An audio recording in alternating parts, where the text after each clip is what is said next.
जिसे हम फील कर रहे हैं, जिसकी हम सबसे ज्यादा चिंता कर रहे हैं। जब भी कोई व्यक्ति कहता है ना, यार देखना मैं कैसा लगता हूं, कितना मोटा हो गया, कितना पतला हो गया, कितना काला हो गया, कितना गोरा हो गया, तो वो वास्तव में अपने अन्नमय कोश से बात करता है आपसे।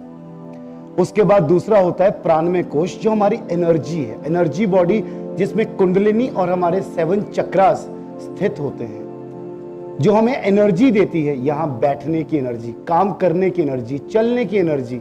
हमारे 7 चक्रों को हम डिटेल में पढ़ेंगे। कल आफ्टर लंच हमारा 7 चक्रास का सेशन होगा, जिसको हम और अच्छे से डिटेल में पढ़ेंगे। तीसरा हमारा जो शरीर है वो है मनोमय कोश, हमारा subconscious mind and conscious mind. ये बड़ा मजेदार कोश है। हमारा कॉन्शियस माइंड और सबकॉन्शियस माइंड को अलाइन करना बहुत ज्यादा इंपॉर्टेंट होता है। अगर एक बार ये अलाइन हो गया तो फिर वास्तव में हम किसी भी चीज से पीछे नहीं रह सकते। कैसे? हमारा कॉन्शियस माइंड कहता है कि मुझे ये करना है, सबकॉन्शियस माइंड कहता है नहीं नहीं ये नहीं कर सकते। एक छोटी सी उदाहरण, सबकॉन्शियस माइंड तो वैसे भी मैंने आपको बहुत बार पहले भी बताया है कि बड़ा भोला सा होता है हमारा सबकॉन्शियस माइंड। हमारा सबकॉन्शियस माइंड बेसिकली बड़ा बुद्धू सा होता है, इसे जैसे हम समझा लें वैसे बन जाता है। बिल्ली के रास्ता काटने से शुभ होता है अशुभ होता है? कौन बताएगा? अशुभ होता है। कैसे पता? कैसे पता?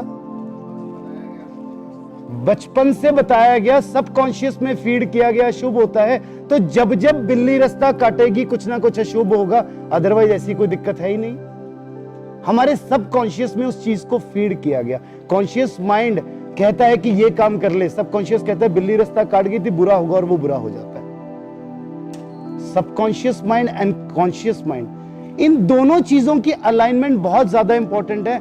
हम लोग ध्यान नहीं देते इन चीजों के ऊपर। हम बचपन से बच्चे को कहना शुरू कर देते हैं, सो जा भूत आ जाएगा, सो जा भूत आ जाएगा, सो जा भूत आ जाएगा। उसको बचपन से ही डराना शुरू कर दिया, बच्चे को भूत दिखने शुरू हो जाते हैं। सबकॉन्शियस माइंड ये मनोमय कोश है, जहां से जब हम अपने दिमाग से बात करते हैं, भले वो सबकॉन्शियस माइंड हो या कॉन्शियस माइंड हो।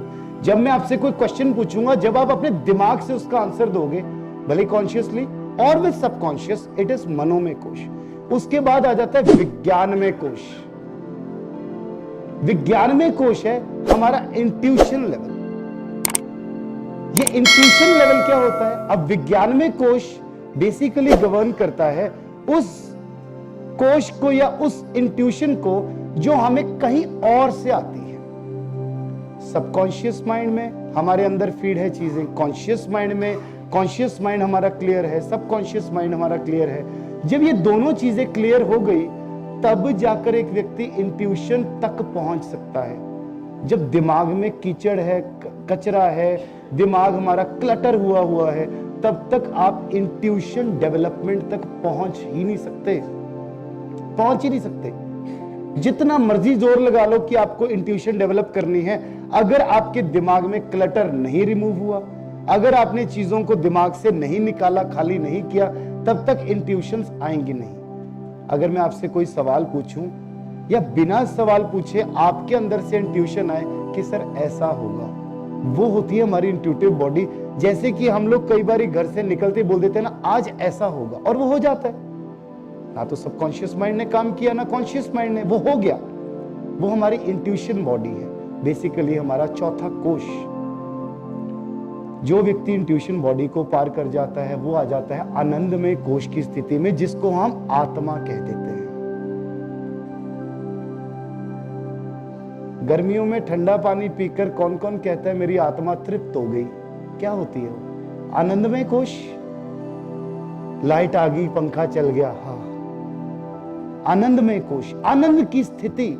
और जो व्यक्ति हर समय हर पल इस आनंद की स्थिति में रहना शुरू कर देता है, फिर वो जो किसी भी व्यक्ति को बोल देता है उसका काम हो जाता है।